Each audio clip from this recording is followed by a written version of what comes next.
Bismillahirrahmanirrahim. Assalamualaikum warahmatullahi wabarakatuh.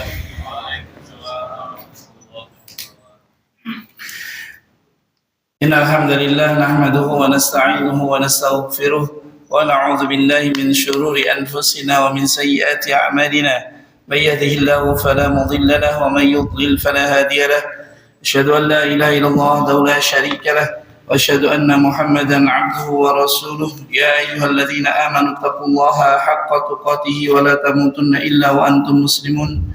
Ya ayyuhan nasu taqu rabbakumul ladzi خلقكم من نفس واحدة وخلق منها زوجها وبث منهما رجالا كثيرا ونساء واتقوا الله الذي تساءلون به والأرحام إن الله كان عليكم رقيبا يا أيها الذين آمنوا اتقوا الله وقولوا قولا سديدا يصلح لكم أعمالكم ويغفر لكم ذنوبكم ومن يطع الله ورسوله فقد فاز فوزا عظيما أما بعد فإن أصدق الحديث كتاب الله وخير الهدي هدي محمد صلى الله عليه وسلم وشر الأمور محدثاتها فإن كل محدثة بدعة وكل بدعة ضلالة وكل ضلالة في النار.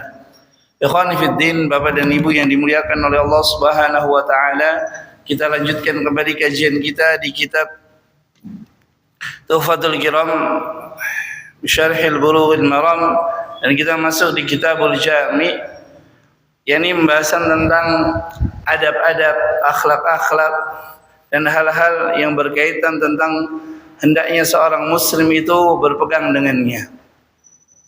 Dan sebelum kita masuk ke dalam hadis, sebagaimana janji anak kemarin, pertanyaan tentang antum, itu para ulama menjelaskan bahwasanya hadis yang berkaitan tentang seseorang itu, orang tua itu akan ditarik oleh anaknya atau istrinya ke dalam neraka dengan sebab tidak mengajarkannya, maka hadisnya itu dikatakan oleh para ulama hadis yang maudhu. Bahkan maudhu sekalipun tidak ada.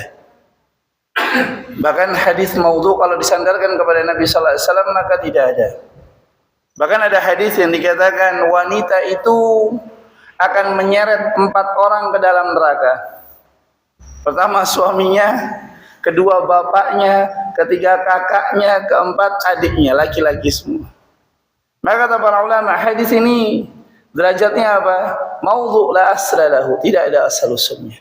Kenapa? Karena bertentangan dengan firman Allah Azza wa Jalla. Allah berfirman, wa allaysa lil insani illa ma sa'a. Tidaklah bagi manusia kecuali apa? Jerih dari payahnya, buah daripada usahanya. Bahkan Allah katakan wa anna sa'yahu saufa yura, dan buahnya itu akan diperlihatkan kepadanya. Dia sudah beramal saleh di dunia, maka di akhirat dia akan mendapatkan buah daripada jerih payahnya di dunia. Maka kalau ada orang tua saleh, anaknya saleh, apakah anaknya orang tuanya akan ditarik ke dalam neraka? Maka ini berlaku kaidah kullukum ra'in wa kullukum mas'ulun an ra'iyatihi. Setiap kalian adalah pemimpin, dan setiap kalian itu akan ditanya tentang mereka yang dipimpin oleh kalian. Maka pertanyaannya, apakah kita sudah mengajarkan? Kalau kita sudah mengajarkan, insyaallah tidak. Buktinya apa? Nabi Nuh alaihi salam, putranya Nabi Lut alaihi salam, istrinya Asiyah radhiyallahu taala anha, suaminya. Maka hadis tadi menyelisihi terhadap apa yang ada disebutkan di dalam Al-Qur'an. Maka kalau seorang kepala keluarga, ibu, kakak, adik sudah menjelaskan qadarullah ma syaa fa'ala, anak ini justru menentang, maka baginya tanggung jawabnya. Baginya pertanyaan terhadap apa yang dikerjakannya. Karena tidaklah seorang itu akan berdiri di hadapan Allah Azza wa Jalla kecuali dia akan ditanya tentang 4 perkara. Tidak ada pertanyaan, bapakmu ngajarilah. Maka ikhwan fillah azani Allah wa iyyakum ajmain. Dan seluruh kisah itu ada dalam kisah-kisah al-mawdu'at, kisah-kisah yang bersumber daripada hadis-hadis yang palsu. Tarhib buat tarhib, ya benar. Dalam rangka apa? Memotivasi dan mendorong manusia untuk menjauhi akhlak-akhlak yang buruk, diantaranya tidak perhatian terhadap keluarga, itu perkara yang lain. Tapi kalau hadis khusus tidak ada. Tapi kalau secara umum ada. Ini seorang kepala keluarga, kalau dia tidak menunaikan amanahnya sebagai kepala keluarga, dia akan ditanya oleh Allah Azza wa Jalla. Kemudian dia bisa dilemparkan ke neraka jahanam dengan sebab apa? Menyia-nyiakan amanah. Allah Ta'ala a'lam. Baik, barakallahu fiik wa ahsanallahu ilaik.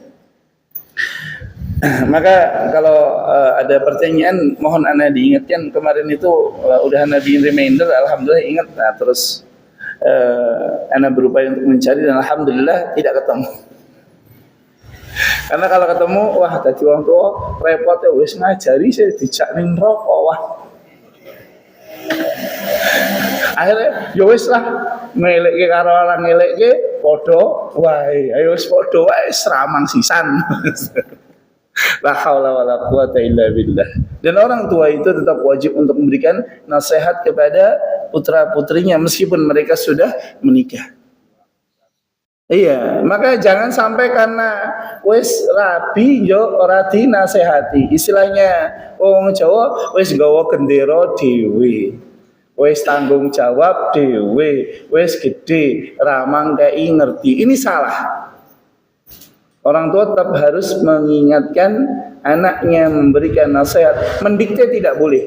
Tapi kalau mengingatkan, menasehati, ini diajarkan oleh para nabi, di antara Nabi Ibrahim alaihissalam, di antara Nabi kita Muhammad sallallahu alaihi wasallam. Maka para orang tua tugasnya hanya apa? Mengawasi, kemudian memberikan nasihat, meluruskan, hanya itu. Enggak boleh mendikte anak kalau mereka sudah berkeluarga. Oh, kaya ora iso, kowe kudune ngene. Maka ikhwan fillah azani Allah wa iyyakum ajmain. Kemudian kita masuk di hadis nomor 1449. Wa an Nabi Hurairah radhiyallahu anhu anna Rasulullah sallallahu alaihi wasallam qala. Dari Abu Hurairah radhiyallahu anhu, Nabi sallallahu alaihi wasallam bersabda, "Atadruna mal ghibah?" Tahukah kamu apa itu ghibah? Nah, ini dosa yang sedap-sedap, enggak terasa ngerinya. Iya, melakukannya menyenangkan, tapi dampaknya membinasakan. Assalamualaikum. Tapi ada ghibah yang diperbolehkan. Selain daripada itu, kembali kepada hukum asalnya, al-ghibatu al-muharramat. Ghibah itu adalah apa? Perkara yang diharamkan. Para sahabat bertanya, Allah wa rasuluhu a'lam. Allah dan Rasulnya yang lebih mengetahui. Maka demikianlah para sahabat ridwanullah alaihim ajma'in. Mereka ketika ditanya, ketika mereka tidak tahu, mereka mengatakan Allahu wa rasuluhu a'lam. Itu kalau Nabi sallallahu alaihi wasallam masih hidup. Kalau beliau sallallahu alaihi wasallam sudah meninggal dunia, tidak boleh mengatakan Allahu wa rasuluhu a'lam. Contoh, orang bersumpah demi Allah dan demi Rasulullah, ini enggak boleh, haram. Kenapa? Karena Nabi sallallahu alaihi wasallam sudah meninggal dunia. Dan bersumpah itu tidak boleh kecuali dengan apa? Nama Allah Azza wa Jalla atau sifat-sifatnya. Billahi bi rabbil ka'bati bidhil arshil karimi. Itu boleh. Tapi selain daripada nama dan sifat-sifat Allah, hukumnya adalah haram. Apalagi dengan nama Nabi sallallahu alaihi wasallam. Maka pernah ada yang nanya, Ustaz, bagaimana dengan sumpah pramuka, Ustaz? Apalagi lagu-lagu melo tuh, demi kau dan si buah hati. Kalau deminya itu adalah demi sumpah, itu haram itu. Subhanallah. Baik. Maka ketika kita tidak tahu, katakan kita tidak tahu, dan itu bukan aib. Bahkan kata para ulama, di antaranya guru-guru kami, mereka mengatakan, wahai para murid-muridku, karena Anda terjemahkan dalam bahasa Indonesia, Hendaknya kalian jadikan di ujung lisan kalian qaulun ana la adri. Jadikanlah di ujung daripada lisanmu perkataan apa? Aku tidak tahu. Kenapa? Lianna ana la adri nisful ilm. Perkataan aku enggak tahu itu setengah daripada ilmu. Anda pernah dapat ya Syekh Abdul Salam Asy-Syuair hafizahullah taala, beliau ditanya tentang permasalahan fikih. Beliau mengatakan apa? Ana la adri wallahu a'lam. Padahal beliau sedang bahas apa? Beliau sedang bahas kitab fikih. Dijawab pertanyaan fikih, beliau mengatakan ana la adri. Lalu satu-satu kok pada jawab menukil jawaban mereka. Jadi kalau kita menjawab bukan jawaban dari kita, tapi kita menukil jawaban daripada para masyayikh, daripada para ulama. Bukan kita yang menjawab. Maka para asatidzah itu kalau mereka menjawab itu bukan berasal dari mereka, tapi apa? Menukilkan jawaban daripada para ulama. Kenapa? Karena para ulama menetapkan kaidah haramun alaikum an tatakallama bimas'alatin, haramun alaikum an tatakallama bima qala bima aqulu. Haram bagi kalian, ini kata para imam, untuk mengatakan suatu perkara dengan pendapatku sampai kalian tahu dari mana sumber perkara tersebut, yakni Al-Quran maupun hadis Nabi sallallahu alaihi wasallam. Maka ikhwan fillah, azani Allah wa iyyakum ajmain. Maka kalau antum ditanya, antum katakan ana la adri. Kalau perkara tentang agama, kalau antum punya buku, buka bukunya.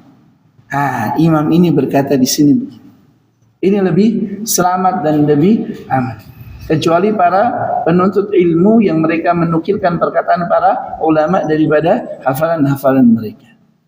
Maka para ulama itu mereka berupaya menghafalkan permasalahan-permasalahan fikih agar kalau ada pertanyaan mereka bisa menjawab daripada apa yang mereka hafalkan. Kemudian Nabi SAW mengatakan, "Zikruka akhaka bima yakrahu." Ghibah itu menyebutkan tentang saudaramu dengan apa-apa yang dia tidak suka untuk disebutkan. Ghibah itu adalah apa? Menyebutkan tentang saudaramu apa yang dia tidak suka untuk disebutkan. Nah, perkara yang dia tidak suka untuk disebutkan, tidak suka untuk disebutkan kalau perkara tersebut adalah perkara-perkara yang sifatnya personal. Aib-aib personal. Contoh, ada orang cerita kepada antum rahasianya. Jangan antum, ini rahasia ya, jangan. Oh, jangan, ini rahasia ya. Ini takkan jadi rahasia. Kalau sudah begitu maka sudah tidak menjadi. Masya Allah. Ini subhanallah. Maka kalau berkaitan tentang pribadi ini disebut sebagai al-ghibah. Adapun kalau berkaitan tentang sifat, berkaitan tentang dampak kepada masyarakat, itu tidak disebut sebagai ghibah. Kemudian Nabi SAW mengatakan, qila, dikatakan afara'aita in kana fi akhi ma aqulu. Ya Rasulullah, bagaimana pendapatmu apabila di dalam saudaraku itu terdapat apa yang aku katakan? Yani dia menyebutkan tentang si fulan, kemudian si fulan ini ada dari perkara yang dia sebutkan ada pada dirinya. Contoh, si fulan ini tukang tipu.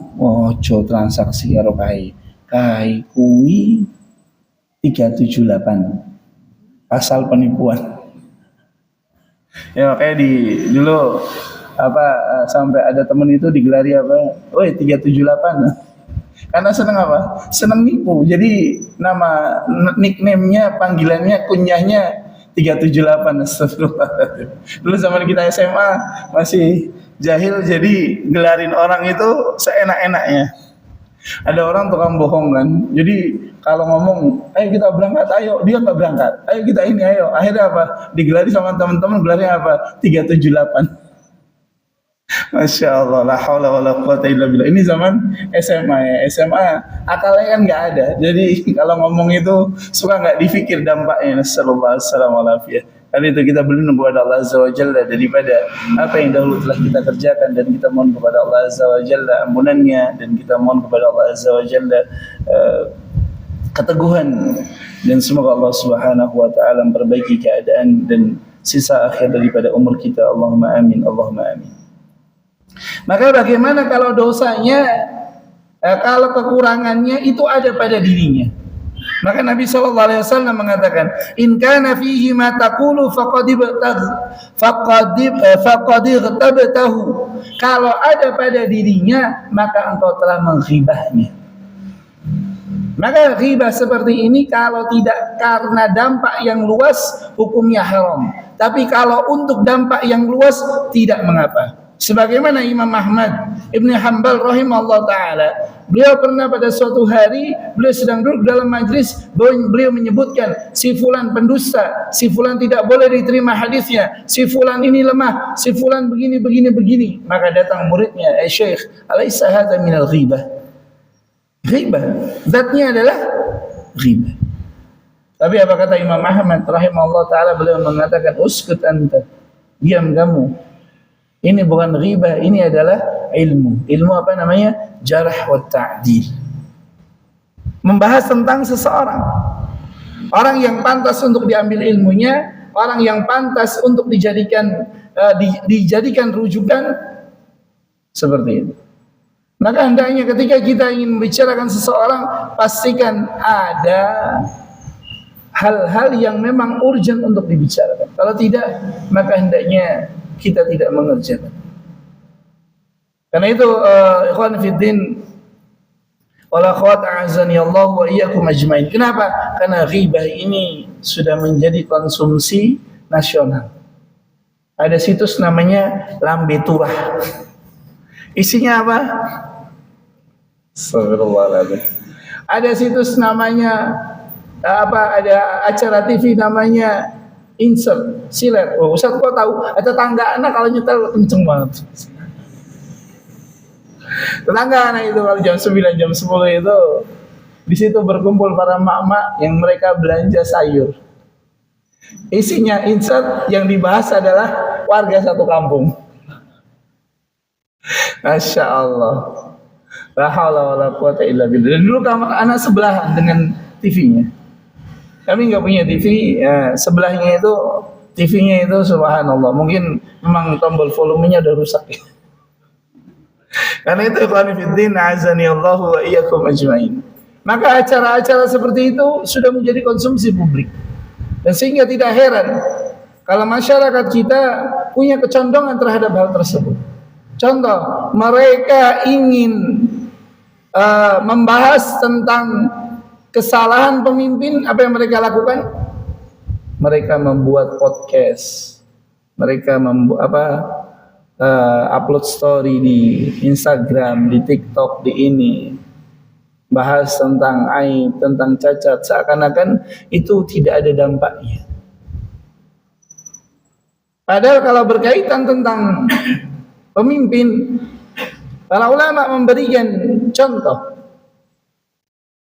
Maka terhadap pemimpin, kekurangan mereka, aib mereka, tidak perlu kita umbar di publik. Cukup apa? Doakan, karena mereka akan ditanya tentang kita, sementara kita tidak akan ditanya tentang mereka. Ataupun dosa kita terhadapnya, itu akan ditanyakan. Kita protes nih. Etanol 3,5% aja udah begini, ini mau 10%. Hanya karena hal seperti itu kemudian kita melakukan dosa yang bernama membongkar aib daripada pemimpin di media-media sosial. Maka berhentilah kita daripada dosa-dosa seperti itu. Kenapa? Karena pertanggungjawabannya subhanallah di sisi Allah Azza wa Jalla besar. Pertanyaannya, kalau video antum ditonton 10.000 orang dan dia ikut tanda kutip mengumpat pemimpin-pemimpin, maka bagi antum dosa semisal dengan apa yang dia kerjakan. Itu kalau 10.000 orang. Kalau ditonton 1K itu berapa tuh? 1.000 ya? 100.000. Hah? 1000. Kalau ditonton 1000 orang, subhanallah. Tonton 10K atau 100K, semakin banyak orang yang menonton dan semakin banyak orang yang mencontoh, maka dikhawatirkan masuk ke dalam hadis man sanna sunnatan sayyi'atan. Bagaimana antum bertaubat daripada dosa-dosa jariah seperti itu?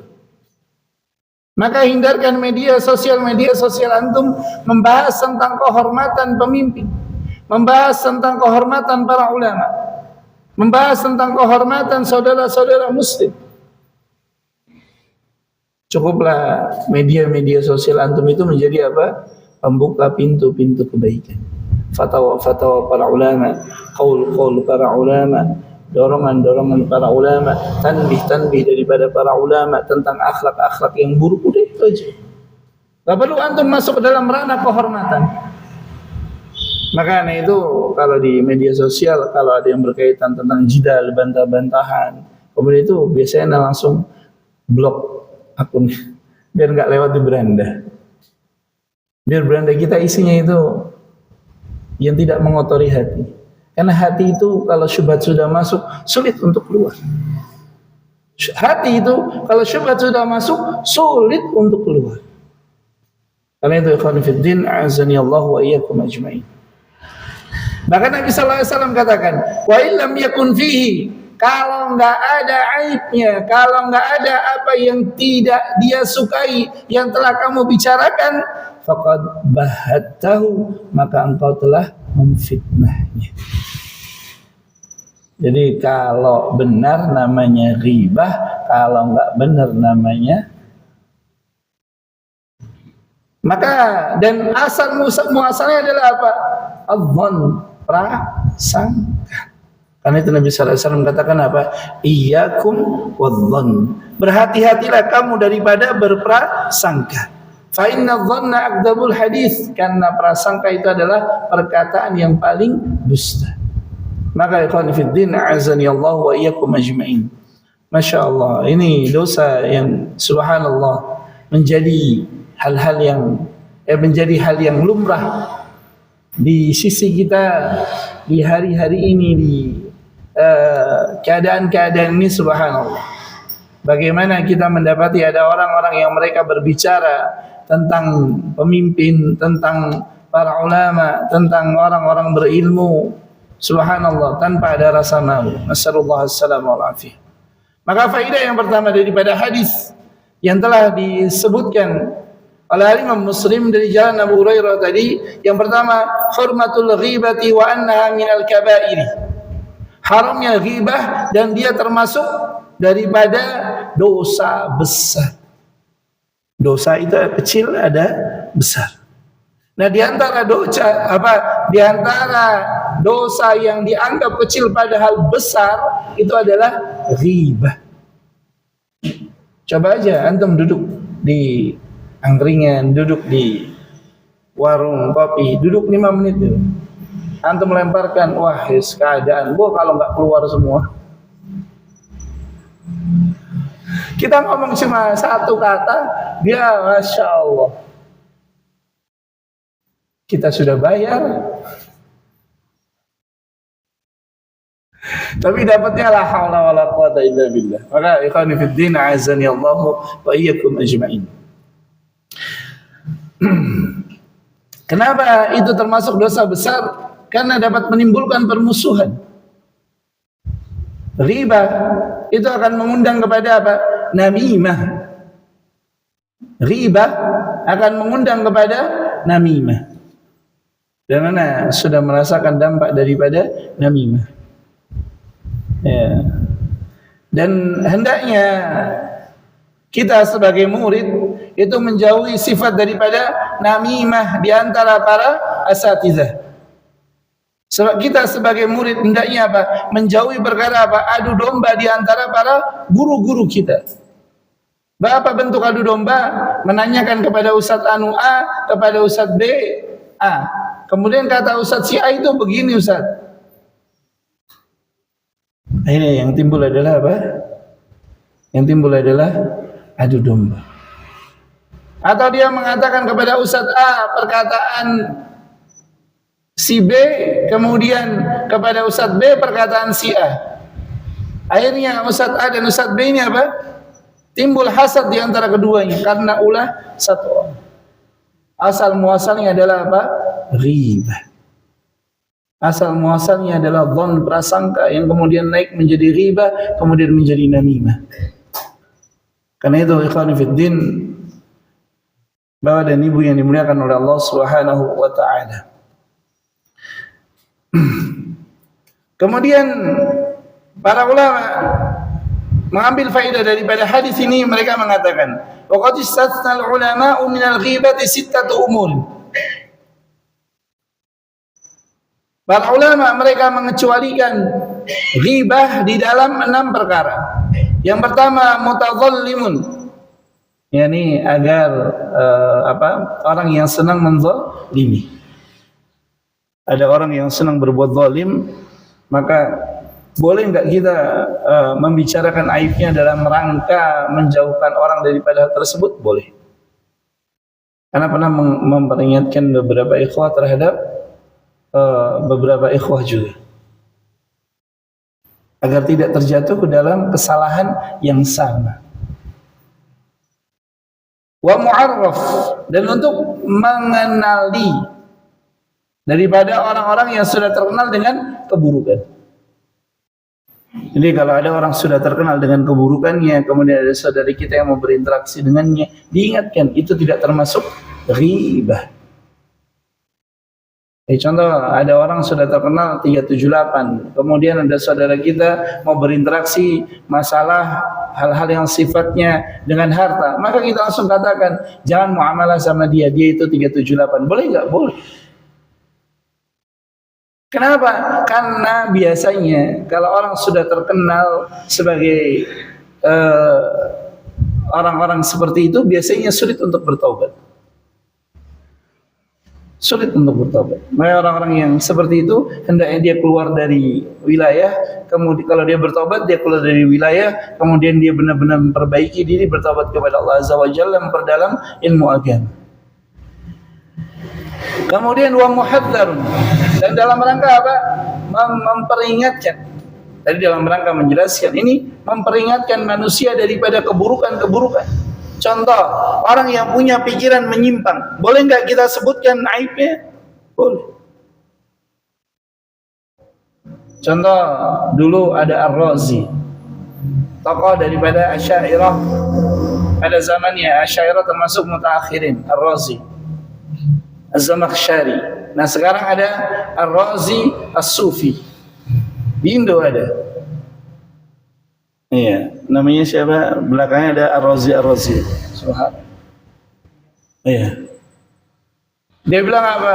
Hati-hati dengan kurikulum pondok pesantren hari ini, karena sudah disusupi oleh kitab-kitab yang ditulis oleh Saleh Fauzan katanya.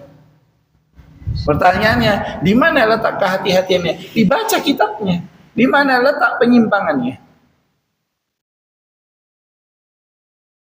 Di mana letak penyimpangannya tulisan Syekh Shalih Al Fauzan? Kalau memang ada, tinggal dikoreksi. Dan dia meyakini apa? Meyakini adanya baiat kepada apa? Kepada guru-guru thariqah. Subhanallah, padahal baiat itu tidaklah boleh dilakukan kecuali kepada pemimpin-pemimpin wilayah, orang-orang yang punya kekuasaan. Ini kepada guru-guru thariqah. Dan dia mengatakan apa? Syekh Albani itu ilmu takhrijnya cemen. Masyaallah.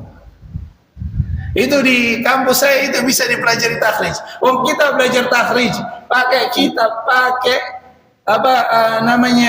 alat-alat bantu, mulai dari Maktabah Syamilah dan seterusnya. Kita saja kesulitan. Bagaimana kita mau menyanyi Syekh Albani rahimahullah taala yang beliau menulis silsilah Al-Hadits Ad-Dha'ifah. Dari kitab apa? Dari kertas-kertas sisa. Kemudian beliau garis dengan apa? Dengan benang.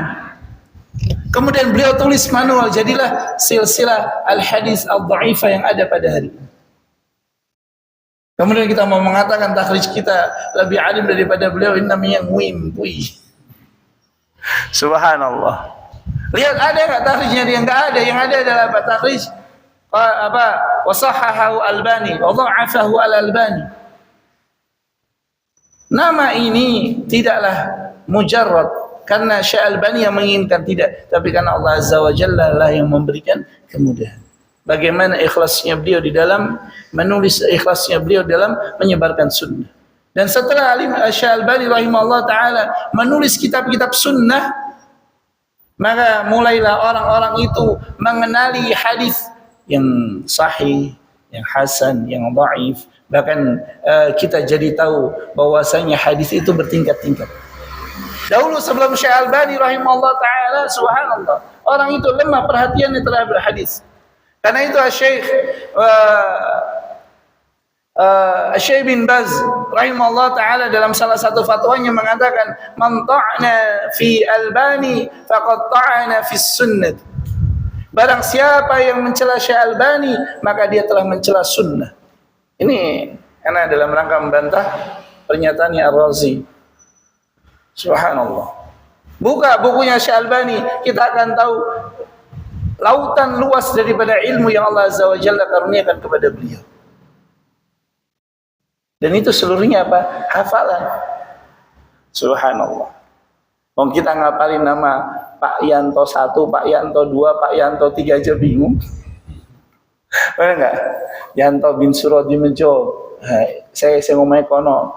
Yanto bin. Ini omai kono, iki omai kono, ki berguru karo kono. Kita aja bingung. Lah Syekh Albani menjelaskan. Orang yang sudah wafat 1200 tahun lalu, 1300 tahun yang lalu, kemudian dicela. Subhanallah.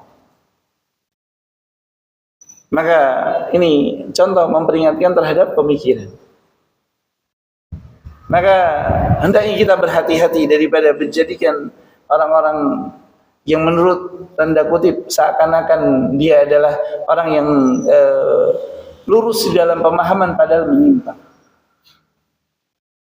Kemudian wal mudhahhir, dan orang yang menampakkan dosanya, maka boleh kita menjelaskan. Orang yang dia menampakkan perbuatan dosanya yang jelas kefasikannya, boleh untuk disampaikan tentang apa-apa yang telah dia kerjakan.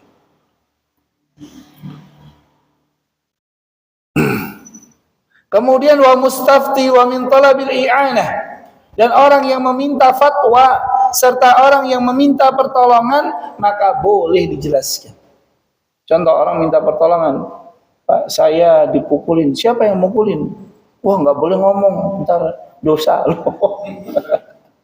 Oh, minta tolong, yang mau ditolongin enggak. Ini boleh menyebutkan orangnya si Fulan bin Fulan, rumahnya di sini, saya dipukul gini, boleh. Maka 6 perkara yang boleh seseorang itu membicarakan apa yang tidak disukai untuk dibicarakan. Maka tidak seluruh perkara yang dibenci oleh orang yang dibicarakan itu tidak boleh, enggak. Ada perkara yang dibolehkan, tapi hukum asalnya ghibah itu adalah haram. Allah taala alam. Dan sebelum kita lanjut, tafadhal, barangkali ada yang bertanya silakan. Tafadhal. Nah, ada seseorang yang ngajinya serius, maksudnya sering ngaji, tapi dia itu sering mengingkari tidak menepati janji. Nah. Terus saya ingatkan, kamu sudah ngaji, kok janjinya ditepati. Itu salah satu daripada ciri orang munafik. Orang munafik cirinya 3, saya cuma 1, belum munafik. Jawab seperti itu gimana? Orang yang sudah ngaji, Masya Allah, ini diantara kekurangan, Masya Allah, hari ini. Bagaimana manusia, mereka itu sulit untuk dipegang lisannya. Dan Ana sudah mendapati, Ana berinteraksi dengan banyak teman-teman ngaji, itu mereka sekarang sulit dipegang lisannya. Iya, bahkan kita pernah membuat kesepakatan, qadarullah ma syaa fa'ala, Ana itu ditinggalkan. Makanya Ana juga sudah pernah mengingatkan tadi. Maka tadi kasusnya beliau Tanda munafik itu kan ada 3. Baru 1, apakah sudah masuk munafik? Sudah. Karena Nabi SAW katakan apa? Tanda alamatul munafiqi salasa. Tanda munafik seseorang itu ada 3. Maksudnya adalah barang siapa yang melakukan salah satu daripada 3 hal tersebut, maka terindikasi dalam dirinya ada apa? Munafik amali. Kalau ada salah satu dari 3 tanda. Kalau berbicara berdusta. Ini salah satu tanda munafik amali, bukan munafik i'tiqadi. Karena munafik i'tiqad ini perkara yang berbeda lagi.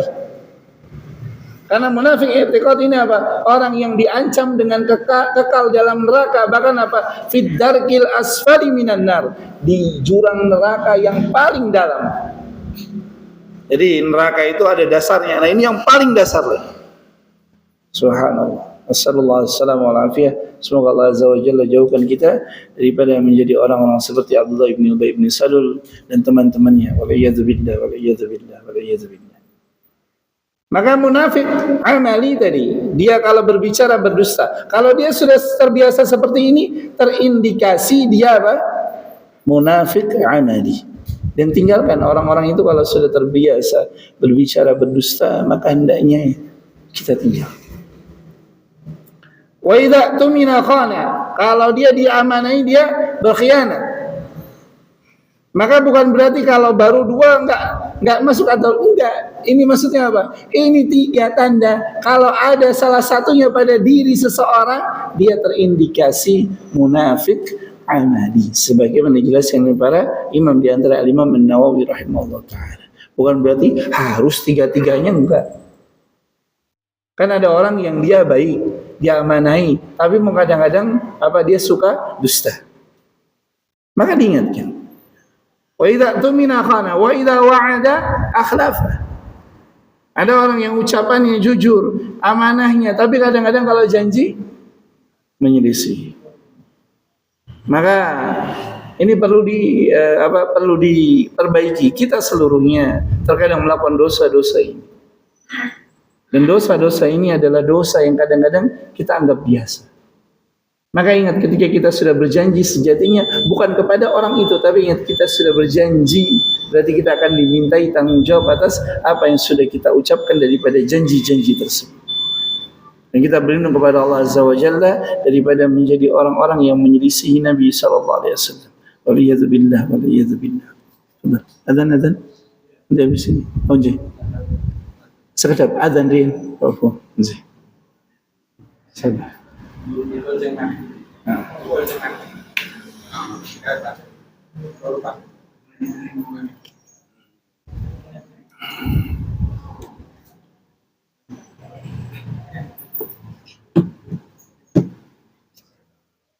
Allahu Akbar, Allahu Akbar, Allahu Akbar, Allahu Akbar.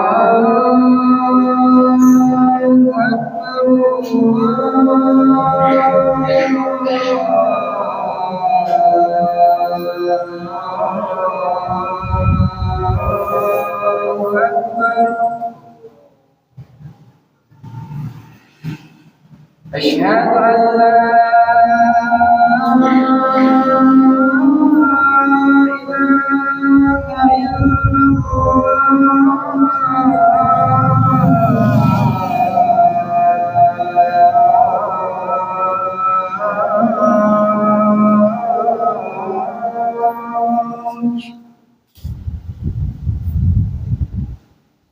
أشهد أن لا إله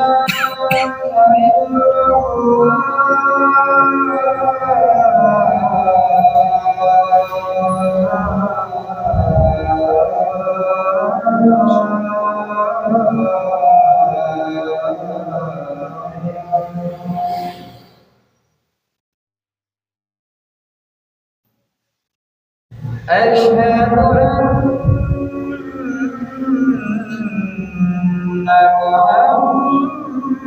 محمدا رسول الله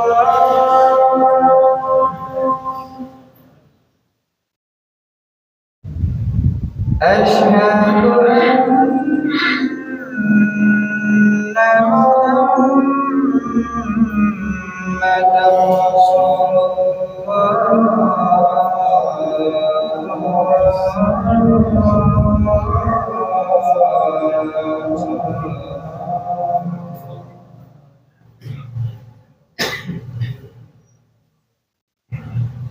حي على الصلاة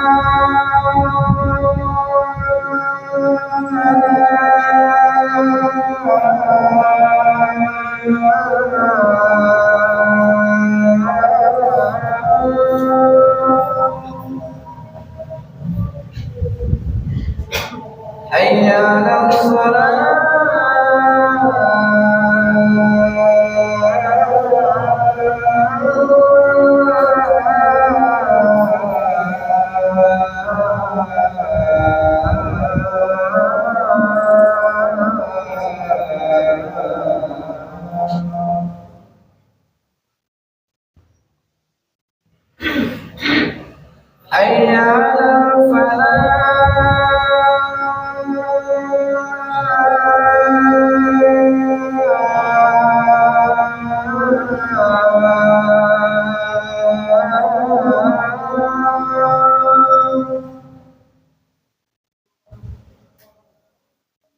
حي على الفلاح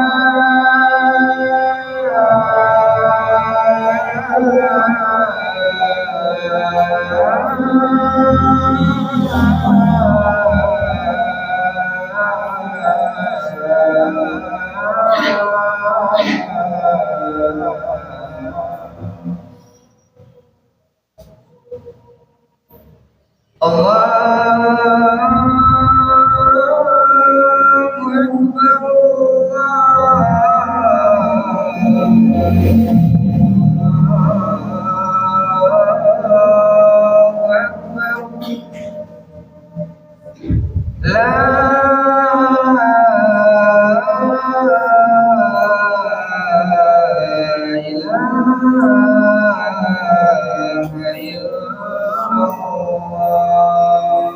لا إله إلا الله محمد رسول الله صلى الله عليه وسلم اللهم رب هذا العبد المحسن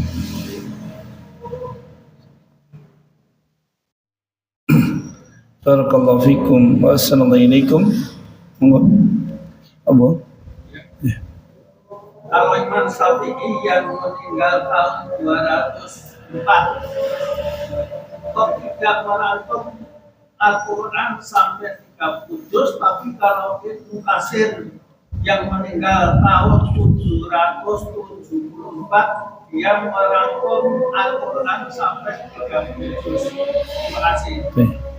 Insyaallah ini pertanyaan yang subhanallah, barakallahu fiik wa assalam. Kenapa Imam Syafi'i rahimahullah taala tidak merangkum Al-Qur'an 30 juz sementara Al-Hafidz Ibnu Katsir yang wafat tahun 774 justru malah merangkum daripada tafsir menjadi 30 juz.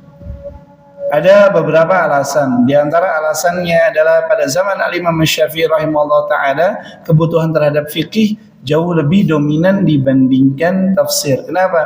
Karena manusia pada zaman tersebut mereka sudah memahami. Dalam artian memahami, ilmu lebih dekat kepada mereka. Sementara permasalahan fikih ini adalah permasalahan yang mereka bersinggungan setiap hari.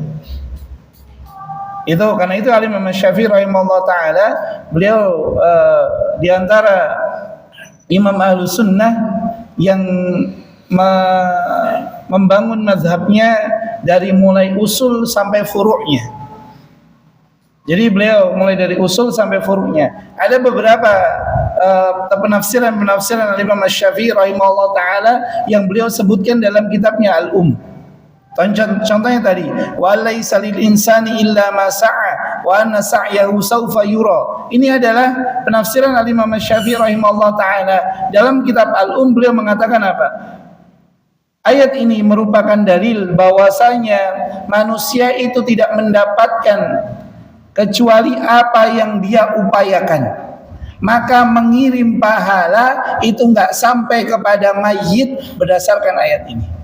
Kurang lebih Al-Imam Syafi'i rahimahullah ta'ala menjelaskan dalam Maknanya apa? Beliau menafsirkan juga, tapi hanya penafsiran-penafsiran yang sifatnya berkaitan tentang hukum. Semoga nanti Allah berikan kemudahannya. Ini ide yang bagus. Penafsiran dari Imam Syafi'i berkaitan tentang ayat-ayat hukum. Jazakumullah khairan katsiran. Kemudian semoga Allah berikan kemudahan. Kemudian kenapa Al-Hafidz Ibnu Katsir rahimahullah taala beliau memandang perlu? Karena pada zaman beliau banyak orang yang menafsirkan Al-Qur'an dengan penafsiran yang menyimpang. Pada zaman Al-Hafidz Ibnu Katsir rahimahullah taala banyak penyimpangan-penyimpangan dalam penafsiran Al-Qur'an. Terutama dalam mazhab Syafi'i. Akhirnya beliau menulis kitab Tafsir Al-Qur'an Al-Azim. Yang beliau gunakan metodologi penafsirannya bagaimana? Beliau menafsirkan ayat dengan ayat atau dengan hadis atau dengan asar daripada para sahabat. Dan beliau meninggalkan apa? Penafsiran bil ra'yi dengan pendapat beliau. Sementara penafsiran pada zaman Al-Hafidz Ibnu Katsir rahimahullah taala tidak sedikit di antara para imam pada zamannya yang menafsirkan dengan metode apa? Ra'yun, pendapat. Contoh, yang menafsirkan dengan penafsiran pendapat contohnya adalah apa? Quraisy Syihab. Contoh, ini kebanyakan tafsirnya adalah apa? Tafsir bil ra'yi, tafsir dengan pendapat. Ra'yun semata, akal. Ada penafsiran bil ra'yi yang bagus, yang lebih dekat, condong kepada sunnah. Dan banyak dinukilkan karena itu adalah kumpulan daripada yang paling sahih dari jalan lain, yakni Taisir Quran Al-Azim, Taisir Karimir Rahman fi Kalamil Mannan Syekh Abdul Rahman As-Sa'di. Ini kitab ini dulu ana rekomendasikan kepada ibu ana rahimahullah di akhir-akhir daripada hidup beliau, yang akhirnya beliau mengajar enggak pakai jalan lain lagi. Karena beliau salah satu pengisi tafsir Jalalain dari tahun 70-an di Kota Magelang. Pakainya Al-Ibriz. Jadi pakai Ibriz. Nah, ana rekomendasikan Bu, kitab niki mawon, niki ingkang paling sahih saking Jalalain. Nah, daripada nyimpul-nyimpulkan dari Jalalain, niki ingkang paling sahih. Ini Taisir Kalimir Rahman fi Kalamil Mannan. Mudahnya adalah tafsir Syekh Abdul Rahman As-Sa'di. Nah, ini tafsir yang sangat bagus. Jadi kalau anda mau nyari yang mukhtasar, ringkas tapi padat, itu adalah tafsir Syekh Abdul Rahman As-Sa'di. Maka Al-Hafidz Ibnu Katsir beliau meletakkan pondasi dasar dalam penafsiran yang bagus, yakni menafsirkan Al-Qur'an dengan Al-Qur'an, ayat dengan ayat atau dengan hadis Nabi sallallahu alaihi wasallam. Maka bukan berarti Al-Imam Syafi'i tidak paham tafsir, tidak. Tidak mungkin ada seorang imam Ahlus Sunnah, apalagi derajatnya sampai mujtahid mutlak, enggak paham tafsir, itu enggak mungkin. Cuma memang pada zaman beliau urgensinya, kebutuhan yang paling penting berkaitan tentang permasalahan fikih. Maka beliau ada qaulun qadim, ada qaulun jadid. Bahkan beliau menulis dari kitab Ar-Risalah. Beliau punya hadis namanya Musnad Asy-Syafi'i.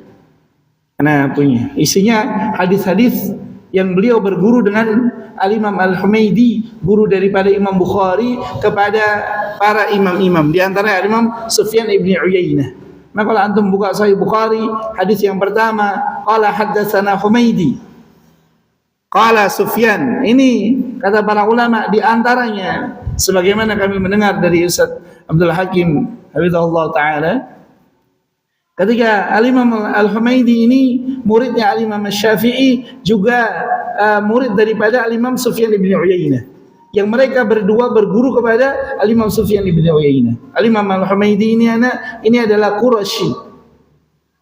Ini beliau nasabnya bersambung sebagaimana Al-Imam Syafi'i. Jadi kalau Habib yang berilmu, yang jadi ahli hadis adalah Al-Imam Syafi'i. Maksudnya Habib di sini yang berketurunan dengan Nabi sallallahu alaihi wasallam, yang bukan punya gelar, bukan punya gelar Habib, tapi apa? Keturunan kepada Nabi sallallahu alaihi wasallam, punya nasab yang bersambung kepada Nabi sallallahu alaihi wasallam. Al-Imam Syafi'i, kemudian Al-Imam Al-Humaidi, guru daripada Al-Imam Bukhari. Maka Imam Syafi'i bukan tidak fokus kepada tafsir, tapi kebutuhan pada zaman beliau karena permasalahan fikih yang lebih dominan, berbeda dengan Al-Hafidz Ibnu Katsir yang memandang bahwa pada zaman beliau ini yang paling dibutuhkan adalah penafsiran Al-Quran, karena banyak yang orang-orang yang menyimpang di dalam menafsirkan Al-Quran. Wallahu ta'ala. Fadal, ada lagi? Silakan. Monggo. Sebelum kita salat Isya. Oh, nah, fadal.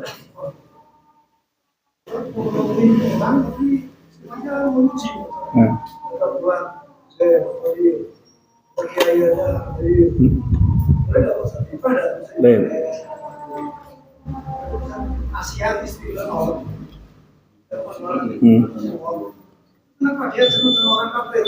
Kan solihah. Asiat solihah. Orang kafir. Apa senang bertanya? Barakallahu fiik wa assalam. Yang pertama, boleh nggak kita membicarakan kebaikan seseorang? Boleh. Catatannya jangan di depan orangnya. Boleh, catatannya jangan di depan orangnya. Abu Bakar As-Siddiq radhiyallahu ta'ala anhu beliau mengatakan, kalau ada orang memujimu di hadapanmu, maka lemparkanlah pasir ke mukanya, karena sejatinya dia sedang membinasakanmu. Kenapa? Orang itu kalau dipuji di hadapannya, langsung rasanya itu, maka ini membinasakan. Nah, kalau orang yang nggak ada, maka itu bukan ghibah, karena ghibah itu apa? Apa definisi ghibah? Kata Nabi sallallahu alaihi wasallam, "Dzikraka akhaka bima yakrahu." Yani engkau menyebutkan tentang saudaramu apa-apa yang dia tidak sukai. Berarti kalau yang dia suka daripada kebaikan, fala ba'sa bi. Itu bukan termasuk ghibah. Bukan. Boleh. Maka boleh. Dan seseorang itu dikenal sebagai orang yang baik ketika pembicaraannya adalah pembicaraan tentang kebaikan. Sebagaimana Nabi sallallahu alaihi wasallam mengatakan, "Alaikum bisidqi." Hendaknya kamu itu jujur. Fa inna sidqa yahdi ilal bir, wa innal birra yahdi ilal jannah. Dan sesungguhnya kejujuran itu akan menunjukkan kepada kebajikan, dan kebajikan itu akan mengantarkan seorang ke dalam surga. Dan tidaklah seseorang itu senantiasa berbuat jujur kecuali dia akan terkenal sebagai orang yang jujur. Yani Allah Azza wa Jalla akan terkenalkan dia sebagai orang yang jujur. Maka itu kebaikan tidak mengapa, selama tidak menyebutkannya di hadapannya. Jangan di hadapannya, wah Masya Allah antum itu, wah ini jangan. Kalau ada orang seperti ini, lemparin pasir. Tapi antum bilangin dulu, jangan langsung, wosh, aku rasa, oh jangan gelut tuh. Enggak, jangan bilang, Mas besok jangan disebut. Bahkan Syekh Shalih Al-Utsaimin rahimahullah ta'ala, beliau pernah dipuji di hadapan kajian, maka beliau mengatakan, beliau sampai menangis, kemudian beliau menegur orang yang memujinya. Syekh bin Baz rahimahullah ta'ala pernah dipuji, padahal jasa beliau subhanallah. Beliau itu apa? Tidak pernah libur. Beliau itu kalau selesai dars, apa yang beliau lakukan disebutkan dalam sirah beliau itu apa? Menjawab pertanyaan via telepon. Kalau tidak menjawab pertanyaan via telepon, beliau apa? Beliau membaca kitab-kitab dengan cara apa? Dibacakan oleh murid-muridnya. Beliau itu isinya kegiatan beliau ngajar fatwa 1 kali 24 jam. Istirahat 2 jam atau 3 jam. Dan ketika beliau disebutkan tentang keutamaannya, beliau mengatakan cukup. Kemudian beliau menegur orang yang menyebutkan kebaikan beliau. Nah, kalau menyebutkan kebaikan jangan di hadapannya, karena itu akan membinasakan daripada orang-orang yang disebutkan kebaikannya. Bahkan pernah digelari Al-Allamah Al-Bari, beliau kafah. Belum selesai orang ini menyebut cukup. Maka enggak boleh. Kalau depan orangnya jangan. Baik. Kemudian yang kedua, kenapa Asiyah yang salihah itu menikah dengan Fir'aun yang talih? Ya, karena lawan daripada salih namanya talih. Ya, makanya orang yang enggak salih itu apa? Talih. Ya memang benar, karena dia nggak salih itu teguh. Kalau talih itu memang dari maknanya saja sudah tidak benar. Talih itu tidak pernah tamakkun. Dia akan condong ke kanan ke kiri terus, tidak pernah teguh. Kenapa? Yang pertama takdir Allah Azza wa Jalla. Takdir Allah Azza wa Jalla. Dan sebagai pembelajaran bagi kita. Bahwasanya ketika seseorang itu dikaruniakan istri yang saleh, maka hendaknya dia bersyukur. Dan ketika dia mendapati suaminya itu tidak saleh, kemudian dia bersabar, maka dia akan mendapatkan sebagaimana yang telah diperoleh Asiyah radhiyallahu taala. Ini pembelajaran bagi kita. Maka kata para ulama, jadilah antum orang-orang yang mengambil pelajaran, jangan sampai antum yang dijadikan pembelajaran. Ya kayak teluk kayak contoh biyen apa nomor atau sinau ngono kayak. Jangan sampai. Jangan. Makanya ajarkan anak-anak kita untuk mengambil pembelajaran. Jangan dijadikan bahan pembelajaran. Maka Asiyah radhiyallahu taala ini mengajarkan kepada kita bahwasanya wanita itu kalau mereka salih, meskipun suaminya talih, maka mereka tetap mendapatkan keutamaan karena yang bertanggung jawab terhadap mereka adalah suami. Begitupun suami ketika dikaruniai istri yang talih, kemudian dia bersabar, bagi dia kebaikan. Selama sudah dinasihati, tapi qadarullah ma syaa fa'ala. Anak kemarin itu ada yang datang ke rumah. Ustaz, istri anak Masya Allah Ustaz. Anak-anak Masya Allah Ustaz. Pilihannya cuma dua, Nabi bilang. Antum bersabar, bagi antum kebaikan yang banyak. Atau antum gak sabar, antum ceraikan. Iya. Kan pilihannya cuma ada dua. Karena rumah tangga itu kalau tidak dibangun di atas satu pemikiran, gak disebut sebagai rumah tangga. Enggak. Rumah tangga itu harus apa? Sepemikiran, seide, sejalan, saling melengkapi, saling menutupi, bukan saling membongkar aib, bukan saling menjatuhkan. Nah, kalau rumah tangga sudah tidak berjalan sebagaimana mestinya, cuma ada dua pilihan. Bersabar dan bagi kita kebaikan yang banyak. Atau tadi, kita memulai awal yang baru dengan harapan ada kebaikan. Sebagaimana Nabi Ibrahim alaihissalam ketika mendapati menantunya menceritakan tentang keadaan rumah tangganya kepada dirinya, apa kata Nabi Ibrahim? Nanti kalau suamimu pulang, maka sampaikanlah salam kepadaku, kemudian berikanlah kepadanya nasihat untuk apa? Mengganti palang pintu rumahnya. Apa kesalahan daripada menantunya? Menceritakan aib rumah tangganya kepada mertuanya. Ya. Kemudian ketika Nabi Ibrahim mendapati Nabi Ismail alaihissalam pergi untuk yang kedua kalinya, beliau mendapati istrinya, beliau bertanya, bagaimana keadaan kalian? Alhamdulillah khair, seluruhnya baik, makanan dan seterusnya baik, Allah cukupi.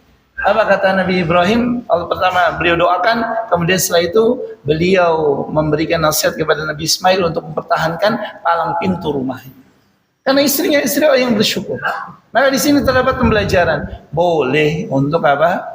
Mengganti palang pintu. Karena palang pintu ini adalah apa? Kebaikan di dalamnya. Dia adalah penjaga rahasia kita, penutup keburukan-keburukan kita, pelengkap daripada kekurangan kita. Tapi kalau dia tidak bisa menjadi palang pintu, ya tadi. Maka kalau tadi ini rumah tangga, kalau ada kebaikan, maka kita bersyukur. Kalau terdapat keburukan, maka kita bersabar. Kita nasihati, kita luruskan, dan seterusnya. Maka pembelajaran daripada Aisyah radhiyallahu taala anha, tidak seluruhnya yang saleh itu akan bersanding dengan yang salih.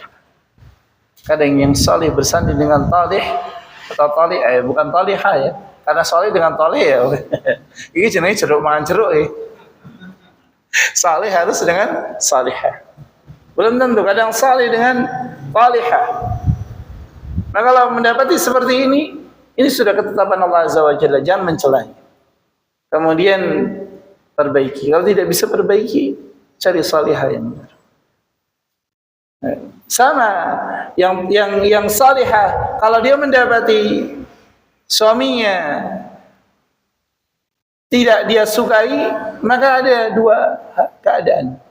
dia bersabar dan berdoa semoga Allah Azza wa Jalla memperbaikinya, maka dia bisa seperti Asiyah radhiyallahu taala anha. Tapi jangan sampai berarti pucuku kayak Firaun, jangan. Jangan. Karena ini kadang-kadang orang-orang itu subhanallah senangnya apa? Membandingkan sesuatu yang tidak sebanding. Subhanallah. La haula wala quwata illa billah. Pengennya istrinya seperti Aisyah radhiyallahu taala anha, tapi dia tidak bisa seperti Nabi sallallahu alaihi wasallam, tidak mencontohnya. Pengen pemimpin seperti Umar bin Khattab radhiyallahu taala anhu, tapi dia seperti rakyatnya Ali bin Abi Thalib. Kalau pengen pemimpin seperti Umar, maka jadilah kita seperti apa? Ali bin Abi Thalib radhiyallahu taala anhu. Karena Ali bin Abi Thalib beliau pernah ditanya, kenapa pada zamanmu terjadi pemberontakan, pada zamanmu terjadi kerusakan, sementara pada zaman Abu Bakar, Umar, Utsman tidak terjadi? Apa kata beliau? Dulu pada zaman mereka yang jadi rakyat adalah orang-orang seperti aku. Sekarang pada zamanku rakyatnya seperti kamu. Maka kalau pengen punya pemimpin seperti Umar, jadilah kita seperti Ali bin Abi Thalib radhiyallahu taala. Kalau kita belum bisa, maka pemimpinnya ya sebagaimana kita, maka bersabar. Maka ketika kita mendapati ada hal yang tidak sesuai dengan yang kita bayangkan, dengan idealisme kita, cuma ada dua keadaan: bersabar dan memohon kebaikan. Karena dengan bersabar dan mohon kebaikan, maka Allah Azza wa Jalla akan lipat gandakan. Sebagaimana Allah berfirman, innama yuwaffas sabiruna ajrahum bighairi hisab. Sesungguhnya Allah Azza wa Jalla akan berikan kepada orang-orang yang bersabar pahala tanpa ada hitungannya. Maka bersabarlah terhadap hal-hal yang menurut kita kurang baik, menurut kita buruk, karena di dalamnya terdapat kebaikan yang baik. Wallahu ta'ala alam bisawab. Demikian yang bisa Anda sampaikan. Semoga yang sedikit ini bisa bermanfaat, dan semoga Allah subhanahu wa ta'ala memperbaiki keadaan kita. Semoga Allah azza wa jalla mengampuni dosa-dosa kita, dosa kedua orang tua kita, dosa guru-guru kita, dosa para masyayikh kita, dan dosa saudara-saudara muslim kita. Dan semoga Allah subhanahu wa ta'ala menolong saudara-saudara kita yang ada di Gaza, yang ada di Palestina. Allah azza wa jalla meneguhkan mereka. Allah subhanahu wa ta'ala memberikan kepada mereka hidangannya, dan semoga Allah subhanahu wa ta'ala menghancurkan musuh-musuhnya. Allah azza wa jalla meluluh lantakkan mereka, dan Allah timpakan kepada mereka azab yang tak tertahankan. Dan semoga Allah subhanahu wa ta'ala menganugerahkan kepada kita ilmu yang bermanfaat, ilmu yang menjadi hujjah bagi kita, bukan hujjah atas kita. Dan semoga Allah azza wa jalla memperbaiki keadaan kita. Allahumma aslih lana dinana alladhi huwa ismatu amrina, wa aslih lana dunyana alladhi fiha ma'ashuna, wa aslih lana akhiratana alladhi ilayha ma'aduna, waj'al hayata زيادة لنا في كل خير، واجعل الموت راحة لنا من كل شر. ربنا آتنا في الدنيا حسنة وفي الآخرة حسنة وقنا عذاب النار. وصلى الله وسلم على نبينا محمد. سبحانك اللهم وبحمدك أشهد أن لا إله إلا أنت أستغفرك وأتوب إليك. والسلام عليكم ورحمة الله وبركاته.